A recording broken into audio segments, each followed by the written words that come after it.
Greetings and salutations, Charlton66 here once again with another video.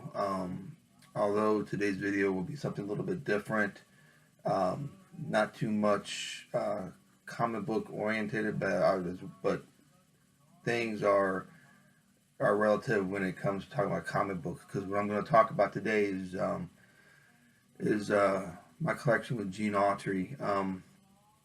Sleepy Reader a while back talked about other things that he collects and kind of put it out there to, what do other people collect or what's their passion other than comic books. And other than collecting horror novels and H.P. Lovecraft stuff, is my other passion is Gene Autry. Like I said, comic books is relative because everyone knows who's into comic books. Gene Autry had a long comic book with Dell, and before that, he had a comic book series with Fawcett until Dell took it over. And I'll do a video one day on my Gene Autry comic books and the Western Roundups that he appeared in. I have almost a complete set of the Dell Giants of the Western Roundups. Gene Autry appeared in that along with Johnny McBrown and Roy Rogers and other folks that were being put out by Dell, other Western heroes or characters that was put out by Dell at that time. So I don't know how much the interest in this video is going to be, because it's going to be mostly with some vintage toys and ephemera Gene Autry. So if you're interested in old toys and to see what people have in their collection, by all means continue watching. But again, it's going to be just like I said, old toys and other things considered with Gene Autry. So one of the first things I'm going to show is really one of my prized possessions in my Gene Autry collection. It's one of the original Kenton cap pistols.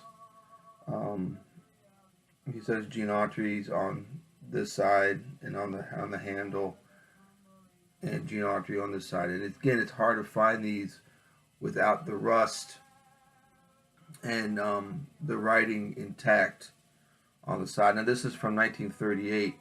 There's no rust on it. Again, this is put out by Kenton Toys in 1938.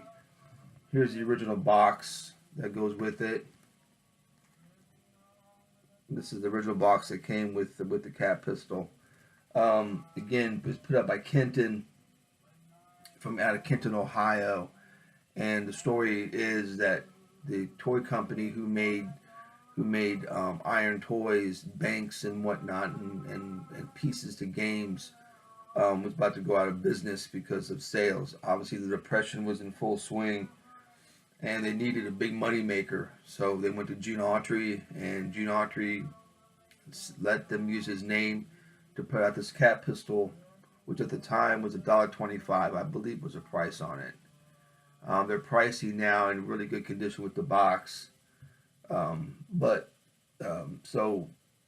Kenton was now the small town that was able to survive because the factory was there, supplied work to a lot of people. So Gene Autry, the story goes, basically saved the town by letting them use his name on the cap pistol. They sold so well that it pulled the company out of the red and into the black. So, and every year in Kenton, Ohio, they have a festival honoring Gene Autry, which I've been to a few times over the years.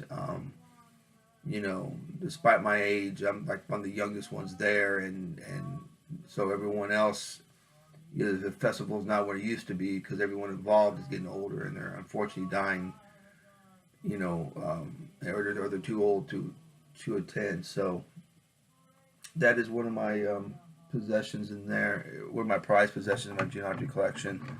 And another Kenton cap pistol that I have is the snub-nosed little cap pistol here. Gene Autry is written right here on the handle. And again, Kenton made this, and of course Gene Autry is written on this side and this side as well. Now they made this cap pistol, Kenton did, without the writing on it, so that you can find some that look just like this, but it's not the Gene Autry version. So this is a pretty nice example of this pistol as well. Another cat pistol that I have, Gene Autry wise, is by a company named Buzz Henry. This one is probably from the late 30s as well into the early 40s. This is probably from the late 40s, early 50s, by a company named Buzz Henry. This is a nice mint condition Buzz Henry cat pistol. But this is by a company named Buzz Henry, and of course Gene Autry's written underneath right there. Another cat pistol made by a company named Hubley, which is another mint condition example of this nice cat pistol here. Of course Gene Autry's written underneath the cylinder.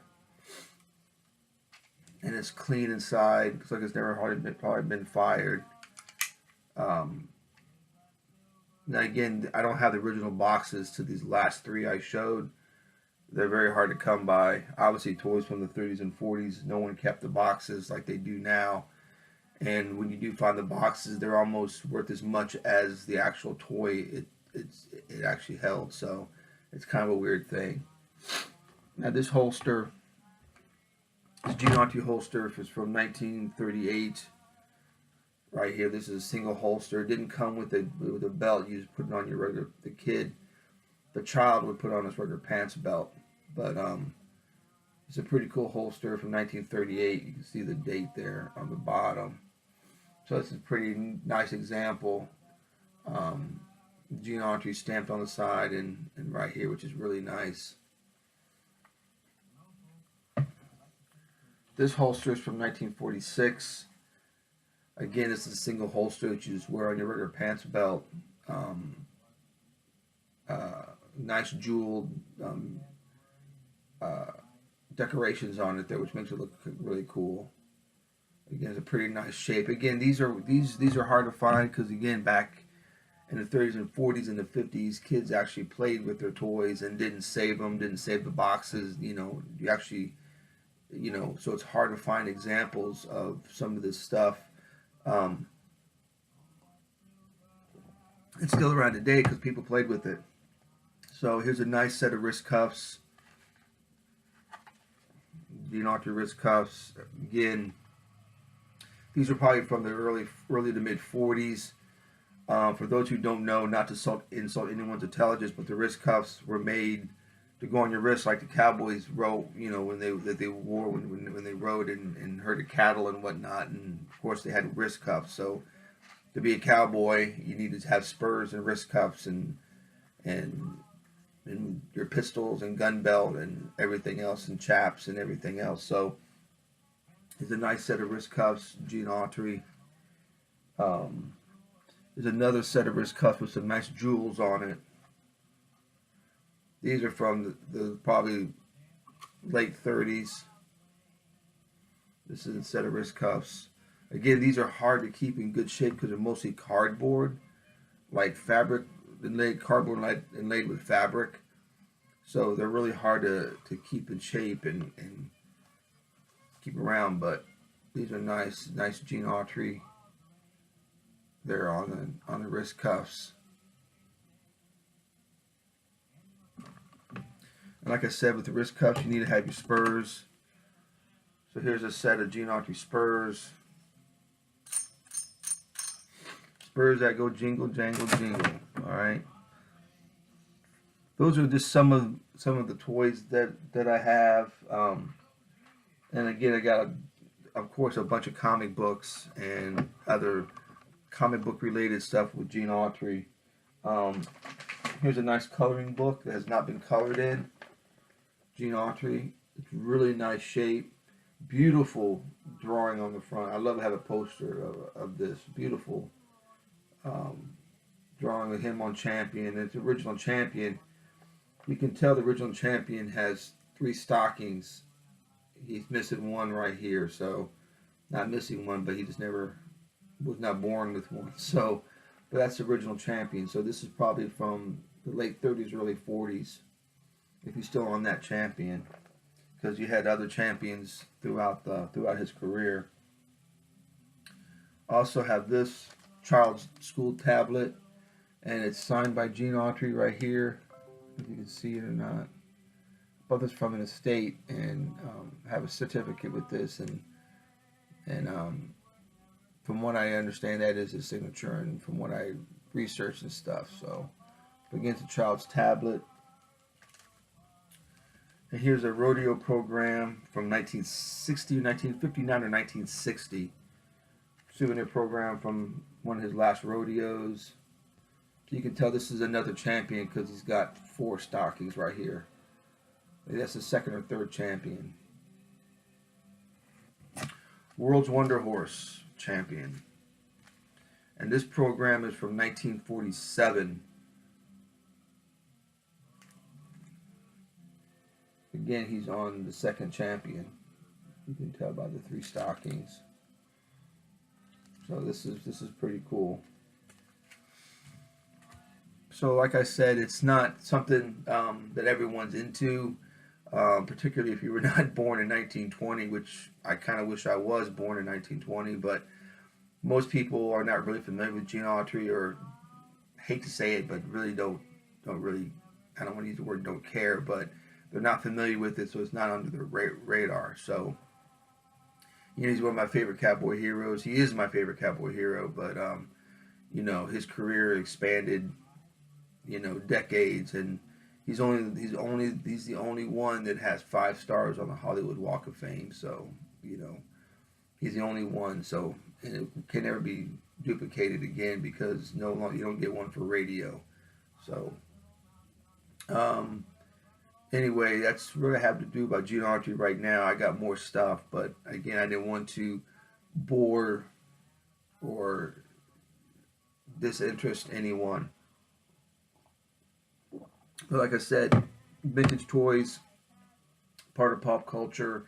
Gene Autry, you know, again, comic books. He's in our comic book world. He's in our music world. So, movies, TV. So I hope someone found it, someone of interest. And again, if you don't know too much about him, you know, look him up. You know, he's a pretty interesting individual, and accomplished a lot throughout the years. Humanitarian, philanthropist, you know, you name it. Gene Autry, you know, he owned the Angels. So, you know. Anyway, that's all I have for right now. I hope everyone had a great Thanksgiving. Hope everyone's enjoying their time with their family and friends, and you had a good Thanksgiving. So until I come on next time, thank you guys for viewing and subscribing. You guys take care and have a good weekend.